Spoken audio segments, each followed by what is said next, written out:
Bienvenue à tous pour ce nouvel opus de votre dîner VIP. Alors, vous imaginez bien que avant de dîner, avant de profiter des agapes, eh bien, on va pouvoir échanger plus précisément. Ils vont échanger entre eux. Il va y avoir un champion avec nous et puis une société, Blue Prism en l'occurrence, qui nous accompagne pour ce dîner VIP. Alors, tout d'abord, le champion, il est double champion olympique à Pékin en 2008.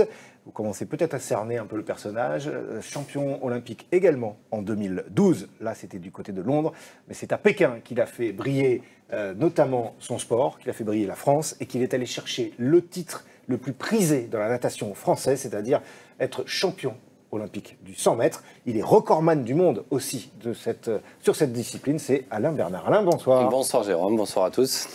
J'ai rien oublié, à part le fait que non, mais c'est très bien. Originaire d'Antibes. C'est ça, mais je suis retraité aussi depuis 2012, sportivement parlant. Sportivement, parce que vous verrez, on va en reparler. Il a des activités, au-delà de venir participer à ce dîner et de le partager avec vous, il a d'autres activités qui vont en lien avec la société Blue Prism. Et le bonheur d'accueillir Arnaud Delisle, le directeur des ventes. Arnaud, bonsoir. Bonsoir Jérôme, bonsoir Alain. Bonsoir. Alors, Arnaud, comme je le disais, bon, avant qu'on passe à table, tu vas passer à table toi d'abord, oui. Et tu vas, si tu devais nous donner comme ça l'ADN de Blue Prism, dont le site internet va s'afficher pour que vous puissiez aussi aller voir un petit peu à l'intérieur. SSC Blue Prism est une société anglo-américaine de surface mondiale. Notre métier, c'est de l'édition de logiciels.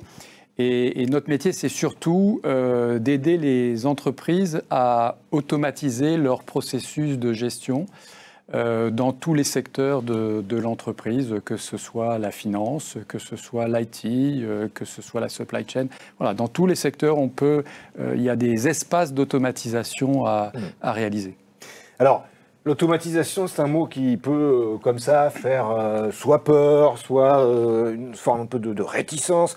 Vous allez voir que éclairer l'avenir de l'automatisation, c'est justement réduire les erreurs et c'est maximiser également les valeurs, et les valeurs de vos collaborateurs ou collaboratrices. Alors on aura 3 thématiques. La première, l'IA générative peut-elle contribuer à l'automatisation? La deuxième, c'est maîtriser l'évolution pour gagner en efficacité. Vous verrez aussi que du côté notamment de la natation et d'Alain Bernard, cette évolution à un moment donné a été mal maîtrisée et c'est bien pour ça qu'il a fallu faire un peu machine arrière. Et puis la troisième, quels objectifs de l'automatisation intelligente. Alors, on va débuter, Arnaud, Alain, par cette première thématique, l'IA générative. Peut-elle contribuer à l'automatisation? Alors, chez Blue Prism, justement, vous développez. D'ailleurs, on va voir tout de suite une première slide pour accompagner. Alors, on voit qu'il y a accélérer, améliorer, faire plus avec moins, réduire la complexité. Si tu peux, comme ça, un peu nous décrire, Arnaud, ce que c'est. En fait, ce qu'il faut comprendre de façon assez simple, c'est que l'automatisation, elle est là pour simplifier la vie de l'entreprise et la vie des collaborateurs. Et on peut dire que l'automatisation, finalement, c'est une ressource supplémentaire dans une équipe. Nous, on appelle ça des travailleurs numériques. Et ça dit bien ce que ça dit. Ce que ça dit, c'est que ça permet à chaque collaborateur d'avoir une aide supplémentaire pour faire un certain nombre de tâches qui sont des tâches parfois répétitives, pas forcément avec beaucoup de valeur ajoutée. Mais dans le cas de l'IA générative, là, on va un cran plus loin, c'est-à-dire qu'on va utiliser des ressources que les grands fabricants d'IA, justement, d'IA générative, mettent à disposition. On va utiliser ces ressources pour les intégrer dans un processus de gestion et contribuer par cette force-là à enrichir le processus de gestion. Donc l'intérêt majeur pour les clients, c'est de se dire, j'ai des processus déjà qui sont peut-être automatisés aujourd'hui. Oui. On a fait déjà un certain effort, un certain travail, et je peux continuer à enrichir mon processus parce que j'ai ces accès à ces IA génératives qui vont me permettre de faire des prédictions ou de l'analyse de clauses d'engagement sur des contrats, enfin des choses très simples. Hein. Quand on prend un exemple dans le secteur aérien, on imagine qu'un fabricant d'avions il a des contrats avec ses clients et ses fournisseurs qui sont épais comme ça, et que pour analyser ces clauses et savoir si les clauses ont été respectées, si on a atteint les objectifs du contrat, c'est un boulot colossal. Et là, l'IA générative peut aider justement à ressortir quels sont les points saillants du contrat, et puis les comparer avec les données qu'on a dans l'entreprise et dire, voilà, on peut factuellement mesurer la performance du contrat, la performance de l'entreprise vis-à-vis de son client ou de son fournisseur. Et donc derrière, ça peut permettre de réengager des discussions pour du nouveau business. Voilà. Et ça veut dire mesurer. Mesurer, Alain, c'est mesurer les... Alors, là, on parle et on comprend bien que c'est efficacité et gain de temps. Mesurer, c'est aussi mesurer la performance. Alors, on va peut-être voir d'ailleurs une slide qui concerne la natation. Bien sûr. Là, que l'on voit là. Voilà, alors j'ai voulu mettre cette slide en illustration, et en effet je rejoins Arnaud, et l'objectif quand on fait de la natation, c'est de faire, comme disait mon entraîneur, la plus grande quantité de qualité. Donc c'est-à-dire cette qualité, il faut qu'elle soit à l'épreuve du temps. Il faut savoir que depuis des millions d'années, l'être humain a évolué pour se déplacer à la verticale sur Terre, et nous on se déplace à l'horizontale sur l'eau, donc sur des appuis fuyants. Donc finalement c'est un apprentissage permanent. Et cet apprentissage permanent, demain, il va être optimisé grâce à l'intégration de l'intelligence artificielle qui va, à l'image de cette illustration, grâce à une analyse de 2 cycles de nage d'un nageur, on va pouvoir isoler les poignets, la tête, les épaules, les genoux, les chevilles, sans artifice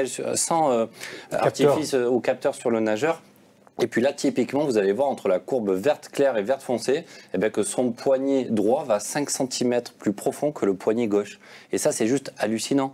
L'œil humain n'est pas capable de percevoir ça. Non. Et ça, c'est un gain vraiment d'efficacité à l'entraînement, parce qu'il faut imaginer des nageurs de haut niveau, quand ils nagent 3h30, 4h ou 4h30 par jour, s'ils font un mauvais geste technique, à l'épreuve du temps, ça va être compliqué de le corriger. L'apport de cette intelligence artificielle dans la natation, ça va servir à optimiser justement et tendre vers un meilleur rendement. Et je pense que c'est ce que Arnaud nous décrivait, être le plus pertinent, le plus efficace possible dans cette analyse qui est trop contraignante finalement pour l'être humain. Donc s'appuyer sur une intelligence artificielle pour être capable de le rendre avec une analyse vraiment objective humaine derrière, c'est tout l'enjeu du développement de l'intelligence artificielle dans le monde du sport et plus précisément dans la natation. Ça veut dire que Blue Prism, par exemple, pourrait avoir connexion avec l'univers du sport pour pouvoir venir proposer. Pourquoi pas ? Ouvert, voilà, pourquoi pas ouvert. Je veux dire, il y a, comme tu le disais, il y a de la place pour l'innovation dans tous les secteurs de la vie humaine, donc pourquoi pas ? Après, il faut trouver le bon modèle économique, et ça, c'est là où il faut être capable de se mettre d'accord, parce qu'on est sur des sports niches parfois. Il faut aussi que l'outil qui soit développé, qu'il soit rentable à terme. Mais en effet, c'est quelque chose qui peut être mutualisé, et c'est ça qui est génial. Je pense qu'on est dans des phases où l'on va de plus en plus vite. Voilà, je le perçois. Et pourquoi je suis intéressé par ce développement d'outils ? Parce que j'aurais peut-être rêvé en bénéficier il y a quelques années. C'est vrai qu'on a tous un smartphone dans une poche avec une caméra, un appareil photo où c'est facile d'analyser. À l'époque, il fallait sortir une caméra, un ordinateur, un éditeur de logiciels qui permettait de mesurer des angles, des vitesses, des forces. Tandis qu'aujourd'hui, tout ça, c'est miniaturisé. On l'a à portée de main, on l'a au quotidien dans notre poche. Et pourtant, on s'en sert pas forcément tous les jours. Et heureusement, il ne faut pas qu'on se serve de ça tous les jours. Il faut qu'on soit capable de s'en servir avec un maximum de discernement. Donc je pense que l'héritage de ma carrière de sportif de haut niveau, il n'est pas anodin, cet héritage, et dans mes activités d'entrepreneur aujourd'hui. Oui, c'est-à-dire que ça t'a construit, ça te sert aussi aujourd'hui. Oui. Alors, juste avant qu'on conclue cette première partie, il faudrait qu'on regarde une slide parce que Blue Prism a mis un peu en perspective, alors à la fois des chiffres. Alors, il y a des chiffres, puis il y a aussi, ce que j'aime bien là, cette notion de projection sur 2025, où Arnaud, finalement, vous dites que d'ici 2025, l'IA générative fera office de partenaire pour la main-d'œuvre de 90% des entreprises dans le monde. Oui, c'est peut-être, on est peut-être à un tournant dans la vie des entreprises avec l'introduction de l'IA et de l'IA générative en particulier. Je pense que tout le monde le voit bien parce qu'on ne parle que de ça dans toutes les entreprises. Quand il y a quelqu'un qui dit, bah tiens, tu fais pas un peu dire, ah bah si justement on est en train de regarder, machin. Voilà. Et on sent bien que c'est quelque chose qui va profondément modifier la vie des entreprises, comme Internet a modifié la vie de chacun d'entre nous, comme le téléphone mobile a modifié la vie de chacun d'entre nous. Donc c'est un facteur de transformation important, mais il ne faut pas perdre de vue que ce qu'on recherche, c'est un bénéfice pour... Bien sûr, pour la société, dans notre cas, c'est pour l'entreprise, mais c'est aussi pour ce qui constitue une entreprise, c'est ses forces humaines, donc c'est pour ses collaborateurs. Et ce qu'on voit immédiatement dans toute cette transformation digitale accélérée des entreprises, bah, c'est le fait qu'on apporte de l'efficacité, de la qualité, parce que quand on fait traiter des données par des algorithmes, bah, l'algorithme c'est très couillon, hein, ça fait toujours la même chose, voilà. Et la qualité des données qu'on délivre dans l'entreprise augmente. Donc enfin, voilà, tous ces paramètres-là ont un impact extrêmement important sur la vie des entreprises. Et ce qui veut dire aussi que, pour clôturer cette première partie, mais ce qui veut dire qu'il ne faut pas en avoir peur. Il ne faut pas se dire que demain, ça, c'est ce qui va générer des hommes-poissons, par exemple. Voilà. Ça ne veut rien dire. En fait, c'est en effet une phase d'acceptation déjà de l'outil, c'est savoir bien s'en servir, bien l'interpréter. Mais c'est quelque chose, encore une fois, qui n'est pas accessible à l'œil humain. Et c'est ça qui me plaît, en fait, dans cette intelligence artificielle, c'est que pareil, on a été capable de développer des outils extraordinaires. Et avant, on appelait un endroit, comme disait Arnaud. Aujourd'hui, on appelle une personne. Mais qui aurait pu croire ça il y a 50 ans, 60 ans, qu'avec un numéro de téléphone, on appelle une personne et pas un lieu géographique. C'est que chacun a un téléphone maintenant dans la poche. Donc, c'était une évolution inéluctable pour la totalité de la population. Et j'espère que dans quelques années, on dira la même chose de l'intelligence artificielle. Voilà, donc ça veut dire ne pas vouloir être réfractaire, plutôt essayer de comprendre, visualiser, perspectiver, visionner ce que ça peut apporter. Néanmoins, deuxième thématique, maîtriser l'évolution pour gagner en efficacité. Alors, pourquoi j'ai posé cette thématique ? D'abord, je vais démarrer avec toi, Alain, parce que l'évolution, on l'a vu, on a compris qu'elle avait ses bénéfices, ses avantages, mais dans ton domaine du sport, on a vu à un moment donné que l'évolution avait été un peu trop vite. Je parle, alors pour ceux qui n'êtes pas forcément des connaisseurs aussi pointus, mais il y a eu à un moment donné la révolution des combinaisons dans le domaine de la natation. Bon. Et ces combinaisons ont permis de battre des tas de records du monde. Alain, je vais te laisser un peu nous résumer la situation, mais là on est allé trop vite, trop loin, trop rapidement. Je pense qu'on a été trop vite, trop loin, tout simplement parce que les règles du jeu n'étaient pas claires. Il faut savoir qu'en natation, en effet, les combinaisons existent depuis... Elles sont arrivées à l'aube de l'an 2000. Donc combinaison de nageurs, c'est-à-dire avec des bretelles jusqu'aux chevilles, avec un zip dans le dos. Et le revêtement de ces combinaisons, ça a fait couler beaucoup d'encre en 2008 et 2009 parce qu'une marque italienne est arrivée et a interprété une faille du cahier des charges de la Fédération internationale de natation pour ne pas mettre de combinaison en tissu, mais mettre du polyuréthane. Et donc le polyuréthane, il a des propriétés que l'on lui connaît, avec l'étanchéité, avec le gainage au niveau du tronc du nageur, du bassin, de la ceinture abdominale et des lombaires, ce qui permet une meilleure pénétration dans l'eau.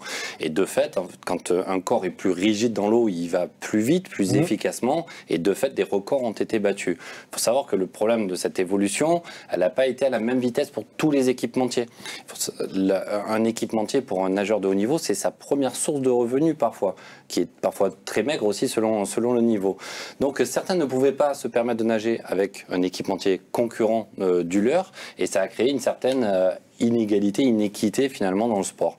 Et la Fédération internationale a décidé au bout d'un an et demi de déboire, eh bien de couper court, et c'est le cas de le dire, je dis souvent, puisqu'en fait le cahier des charges a été revu, les règles du jeu ont été clairement définies, et en fait on est revenu à un shorty, c'est-à-dire en dessous du nombril, au-dessus du genou pour les combinaisons pour les hommes, et au-dessus du genou avec le dos ouvert pour les filles, et pas forcément un zip, pour que ce soit plus équitable. On a vu ça aussi, ces évolutions technologiques on a souvent dit qu'on ne jouait pas aux raquettes de tennis à Roland-Garros avec les mêmes raquettes qu'il y a 50 ans. Mais sauf que les évolutions, elles ont été finalement à peu près équitables d'un équipementier à l'autre. Là, ce qui a fait défaut justement et c'est un cas d'école, l'évolution des combinaisons dans la natation, c'est que les règles du jeu n'étaient pas clairement défini. Il a fallu d'une faille juridique pour qu'une marque s'engouffre là-dedans, ouvre la brèche et que tout le monde s'y engouffre avec à la fois les dégâts. Donc ça a un peu bousculé finalement l'ordre établi mondialement sur le moment. En tout cas, après coup, l'ordre mondial est resté relativement établi par rapport à ce qu'il était avant l'avènement des combinaisons en polyuréthane. On est revenu sur la norme. Et c'est le bon côté de la chose qu'il faut retenir. Exactement, c'est-à-dire que voilà, on a été capable de rectifier la ligne pour retrouver. Chez Blue Prism, quand on travaille, qu'on développe tout ça, on prend en compte aussi ça de ne pas aller trop vite ou plus vite, c'est-à-dire d'essayer de bien le maîtriser. Justement, quand on démarre un projet d'automatisation, ce qu'on conseille aux clients en général, c'est de commencer par des choses simples. Des choses simples qui sont les choses les plus gênantes, par exemple les tâches les plus répétitives et les plus basiques. Donc on va commencer par quelque chose de simple pour avoir, j'allais dire, une acceptation de l'outil dans les équipes. Et puis finalement, on s'aperçoit que ce petit collaborateur numérique, il fait son job. Alors, c'est vrai qu'il a un gros avantage par rapport à nous, pauvres humains, c'est qu'il est capable de bosser 365 jours par an, le jour et la nuit, tant qu'il y a de l'électricité, il peut bosser. Bon, mais mis à part, le problème, c'est effectivement de commencer avec quelque chose qui soit pertinent et sur lequel on puisse voir rapidement un progrès.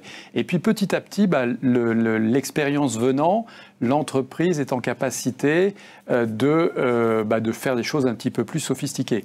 Et c'est un peu ce qui se passe en ce moment avec l'IA générative, c'est que les entreprises commencent à aller un cran plus loin pour demander justement à ces IA de leur fournir des résultats plus sophistiqués que ce que l'on faisait précédemment. Ça me fait penser, si je veux me permettre de rebondir, c'est vrai que ça me fait penser, dans le sport de haut niveau, par exemple, quand notre entraîneur nous proposait de faire un exercice, il ne fallait pas que cet exercice il soit beaucoup trop ambitieux, voire inatteignable, en fait. Et j'ai toujours eu besoin de sentir que c'était quelque chose qui était à ma portée, que si c'était quelque chose de trop loin, finalement, ça ne me donnait pas l'envie, le courage ou l'énergie d'essayer d'atteindre cet objectif. Et l'objectif des entraîneurs, justement, c'est d'avoir l'effet carotte, entre guillemets. Voilà, je te mets la carotte devant, tu avances d'un pas, et le jour où tu seras capable de faire ce que je t'ai demandé le 15 septembre, on sera le 15 avril ou mai, on sera avancé dans la saison, eh bien, je te demanderai quelque chose de plus exigeant en termes de chrono, en termes de récupération. Et ça, je pense que c'est important pour qu'il y ait ce sentiment d'adhésion. D'où ma question, est-ce que le taux d'adhésion, il est fondamental finalement pour l'entreprise dans cette évolution? J'allais dire comme dans tous les projets, que ce soit des projets sportifs, des projets de vie personnelle, s'il n'y a pas d'adhésion, ça ne peut pas fonctionner. Donc, et c'est là qu'on voit que l'humain reste au cœur de tout ça. Donc s'il y a pas une adhésion autour d'un projet commun... Et du coup, vous êtes capable aussi, au-delà de fournir l'outil, de fournir la formation et la... Alors nous effectivement, on fournit le logiciel, bien sûr, mais effectivement, on fournit la formation, on fournit de l'accompagnement à nos clients, et puis on travaille avec tout un réseau de partenaires qui, eux, sont bien qualifiés sur nos outils et ont cette capacité de les emmener au cœur des entreprises, parce que c'est des entreprises parfois qu'ils connaissent déjà, et puis donc d'aider le client à mettre en œuvre ce type de technologie. Ce qui veut dire aussi, néanmoins, et c'est bien qu'on le reprécise, c'est que ça concerne tous les secteurs d'une entreprise. Tous les secteurs. Oui, enfin, je le redis, on l'a dit tout à l'heure, ça peut être les ressources humaines, la finance, l'IT, la sécurité, la supply chain, le manufacturing, enfin bref, tous les secteurs de l'entreprise peuvent être concernés par de l'automatisation de processus de gestion, puisque notre spécialité, c'est ça. On n'intervient pas, nous, sur des processus d'automatisation de chaînes de fabrication de voitures. Tu vois, c'est un autre métier. Voilà. Non, mais c'est juste pour bien différencier. Mais voilà, donc dès lors qu'il y a un processus de gestion, il se découpe en plein d'étapes et derrière, on peut l'automatiser. Et d'ailleurs, on a des outils aussi qui permettent de faire de l'analyse de processus, ce qu'on appelle ça du process mining, qui permettent de faire de l'analyse de processus en amont, dire que décortiquer ce qui se passe dans la vie réelle, c'est-à-dire à partir des données du client, on est capable de redessiner la réalité du processus et derrière de mettre en avant les points de contention et essayer de chercher des optimisations. Et les optimisations, elles peuvent être de plusieurs ordres. Pas forcément des optimisations logicielles, mais elles peuvent être des optimisations dans les équipes, des optimisations de formation, des optimisations d'organisation, dire plutôt que de faire A, B, C, D, je vais faire A, C et E, voilà, parce que ça sera plus efficace. Donc, il y a un côté efficient. Il y a un côté efficient, et puis voilà, encore une fois, on essaie de tirer parti de ce qui existe, on essaie de comprendre ce qui existe, que le client fait, et puis de réfléchir avec lui sur comment est-ce qu'on peut améliorer, optimiser, enrichir. Enfin voilà, c'est ça le... Alors, non, mais c'est très, très intéressant, sauf que je suis aussi maître de l'horloge, je vois le temps passer. Alors, on va passer sur la troisième et dernière thématique. Quel objectif de l'automatisation intelligente? Alors, on a commencé quand même un peu à voir sur le terrain. Objectif, c'est efficacité, c'est gain de temps, plus-value pour l'humain, le décharger finalement de tâches répétitives qui ne vont pas nécessairement lui donner un sens particulier. Je rajouterais quand même une petite question par rapport à ça. C'est qu'il y a une chose dont on sait, c'est que ces choses qui sont faites de manière, cette automatisation intelligente, on sait que là, pour le coup, l'erreur, elle n'existe pas. Alors, dans un processus automatisé, l'erreur n'existe pas. La seule erreur qui peut se produire, c'est que si on n'a pas les bonnes données en amont, donc si l'humain on aura des mauvais résultats. Comme on dit dans l'interprétation, il y a un problème d'entrée de données. Il faut que les données soient les bonnes données, des données propres, fiables, en amont. Comme on dit dans notre langage, garbage in, garbage out. C'est aussi simple que ça. C'est pas mal, ça.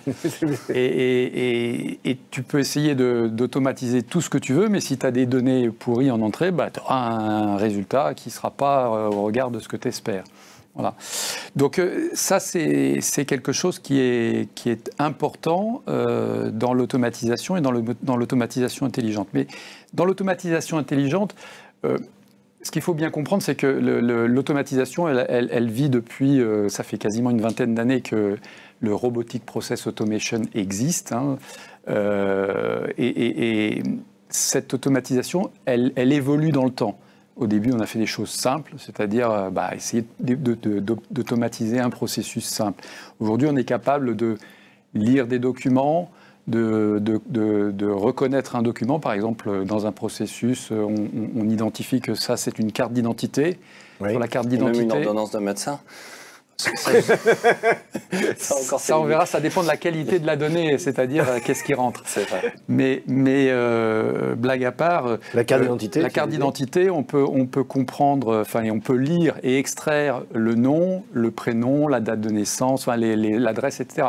Et quand des temps de saisie du coup gagnés en fait. Exactement. En optimisation. Quand tu te mets dans un processus HR, par exemple, d'arrivée d'un nouveau collaborateur dans l'entreprise, si tu lui demandes en amont un certain nombre de documents, comme la carte d'identité, la carte de sécu, etc., tu peux renseigner tout un tas d'applications de ton entreprise de façon automatique pour gérer son badge d'entreprise, pour déclencher la commande, je sais pas, d'un PC ou d'un téléphone, etc.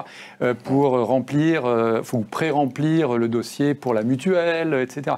Et cette boucle-là, tu peux l'amener jusqu'au bout, c'est-à-dire que tu peux faire la boucle de retour, c'est les collaborateurs qui s'en vont. Sans erreur de saisie, si je veux me permettre aussi, parce que voilà. Mais c'est ça. L'idée, c'est d'avoir une qualité de données qui est continue.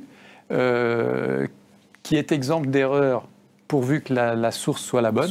Voilà, j'insiste sur le point, mais c'est toujours ça qu'il faut regarder en premier. Mais après, on peut effectivement automatiser un processus complet via ces outils. Et puis aujourd'hui, voilà, ce qui est important, c'est d'apporter de l'enrichissement supplémentaire avec la connexion à l'IA générative dont on a parlé il y a 5 minutes. Ou peut-être un peu plus de 5 minutes d'ailleurs, parce que le temps passe vite. Mais voilà, c'est un enrichissement continu. Et nous, notre travail, c'est de faire en sorte que on donne accès à nos clients à toutes les nouvelles technologies qui peuvent les aider à améliorer ces 10 processus. Et ne pas, voilà. Et donc, on comprend bien quand même que c'est fait par l'humain, pour l'humain. Et c'est pas destructeur pour l'humain. Alors, je vous disais tout à l'heure en préambule que Alain, après sa carrière sportive, s'était finalement plongé, lui aussi, c'est qu'à le dire, excusez-moi pour le jeu de mots, il est assez simple et facile, mais il s'était plongé dans cet univers et tu as participé à la création d'une start-up qui s'appelle Pool Own. Alors, pourquoi là on en parle? Parce que c'est un lien avec ce que Blue Prism fait. On va voir d'ailleurs des images que tu vas nous commenter avec la raison, l'objectif. Avec plaisir. Alors l'objectif, en fait, c'est qu'on est les premiers au monde à inventer le vidéoprojecteur subaquatique. Et donc, par répétition de vidéoprojecteurs, vous le voyez à l'écran, on est capable de reconstituer une seule et même image dans le fond des bassins. Et donc là, on est sur des contenus, en fait, complètement fou et infini. On peut nager au-dessus de bancs de poissons, de la Joconde, de méduses, voilà, on le voit à l'écran, de petits lapins, voire d'avatars. Et en fait, il y a un enjeu sécuritaire en filigrane derrière ça, c'est de permettre à des enfants d'apprendre à nager de manière ludique, parce que les piscines, depuis leur création, n'ont pas vu d'apport du numérique. Et donc, on le voit, ça peut servir pour des entraînements, nager au-dessus d'un avatar de Jérôme Papin, peut-être, ou des petits dauphins. Voilà, les enfants s'amusent, apprennent en s'amusant. Et ça, c'est juste génial. Donc, encore une fois, je le dis, la natation, pour trouver son équilibre, il faut être capable un jour de se lancer, passer du petit bain où on a pied, où on sautille, à passer à la position allongée, où on a le plus de chances de rester à la surface qu'à la verticale. Si on essaie de respirer vers le haut, en fait, on va s'enfoncer dans l'eau, tandis que si on se met à plat, eh bien, on va trouver notre propre équilibre, et chacun de nous, sur cette terre, a son propre équilibre dans l'eau. Et quand les enfants se mettent à plat dans l'eau et qu'ils voient ce décor et ce fond animé, eh bien, ils sont omnibulés, ils oublient d'avoir peur, ils apprennent plus rapidement, et ce qui permet de faire passer plus d'enfants parmi les créneaux que proposent les piscines publiques qui sont très très contraints, de faire passer plus de monde et d'apprendre à plus d'enfants à nager. Donc 3 champs d'application. L'apprentissage, le côté récréatif, loisir, ludique. Demain, on est capable de payer 5 euros ou 10 euros de plus entrée d'une piscine pour vivre une expérience. C'est ce qui va construire notre modèle économique. Et troisièmement, le côté data performance, parce qu'on peut projeter des avatars qui vont à différentes vitesses. Et demain, on pourra projeter une interaction, c'est-à-dire le nombre de mouvements, le chrono du nageur qui va nager au-dessus de son avatar. Donc, c'est une innovation qui est très récente. On se heurte à beaucoup de défis, mais c'est parce que c'est compliqué que ça me plaît. Et c'est ça qui est bien, je trouve que c'est parce que ça n'existe pas et que c'est compliqué. C'est une start-up française que j'ai co-fondée avec un ami à moi avec qui je nageais à Marseille avant, qui était entraîné par notre même entraîneur, Denis Auguin. Donc voilà, c'est quelque chose qui me plaît, qui m'anime et qui m'interroge, qui m'oblige à me poser des questions pour apporter quelque chose au service de la société. Je ne peux pas concevoir qu'il y ait des enfants dans un pays développé comme le nôtre, après avoir nagé 50 000 km dans ma carrière, qu'il y ait des enfants qui se noient. Il faut savoir que c'est la première cause de mortalité chez les moins de 12 ans. 1200 noyades par an, 450 sans suivre de décès. C'est juste dramatique. La meilleure façon de ne pas se noyer, c'est de savoir nager. On a beau mettre tous les artifices que l'on veut, des brassards, des bouées, etc. La meilleure moyen de ne pas se noyer, c'est de savoir nager. Donc en effet, ça fait partie de mes engagements et c'est ça qui me plaît, justement, d'interagir avec des entreprises spécialisées et leurs défis qui sont leurs et de mettre en exergue tout ça. Et moi, je suis convaincu qu'en fait, il y a un parallèle entre ce que vous faites. Oui, et puis enfin, on l'avait évoqué pendant la préparation, et on voit bien que la technologie, même dans la natation, s'est introduite. Tu l'as cité avec les combinaisons, mais en reprenant des exemples plus anciens, les chronomètres digitaux, et puis les chronomètres électroniques. Voilà. Oui. Donc déjà, ça, c'était une révolution pour... Et puis ça ramène une certaine équité et parité, voilà, parce que souvent un problème de chrono, il y a peut-être une 50aine d'années, quand un tel avait touché 7 centièmes devant l'autre, c'était pas fiable, en fait, le chronométrage manuel. Tandis que maintenant, il y a un chronométrage qui est donné par un starter, qui est déclenché pour toutes les lignes, et chacun dans sa ligne d'eau touche une plaque, en fait, qui est tout simplement un contacteur électronique, et c'est le premier qui touche qui gagne, et ça ramène une certaine équité. Donc c'est une évolution qui est juste géniale, quoi. Ouais, c'est ça. L'équité, c'est le fait justement de pouvoir s'assurer qu'on est tous égaux. Alors ça, c'est dans nos principes sociétaux, mais on l'a vu. On touche à sa fin. Je voudrais, Arnaud, te donner le mot de la fin. On va réafficher le site internet de Blue Prism parce que vous l'aurez compris, je pense, j'espère en tous les cas, qu'il y a énormément de choses et l'humain est au cœur de tout ça. Voilà. Si on devait le résumer, Blue Prism travaille avec et pour l'humain. Blue Prism travaille avec et pour l'humain parce que nos clients, ce sont des entreprises et que les entreprises, c'est avant tout une fédération d'hommes et de femmes qui contribuent à un objectif commun. Donc, si on enlève ça, on n'existe plus. Voilà, c'est un peu le mot de la fin. Ouais, mais c'est un très beau résumé. En tous les cas, n'ayons pas peur des évolutions. Il faut simplement, et on l'a vu, savoir bien les contrôler, bien les maîtriser. Ce que je peux vous dire, c'est que du côté de Blue Prism, ils maîtrisent et ils contrôlent bien ces évolutions. Merci d'avoir été à ce rendez-vous. C'est la fin de cet opus pour ce dîner, votre dîner VIP. Maintenant, on va pouvoir passer du côté des ACAP. D'ici là, on se donne rendez-vous pour le prochain numéro. Néanmoins, n'oubliez pas, éteignez vos GSM, regardez par la fenêtre, vous verrez, la vie est belle.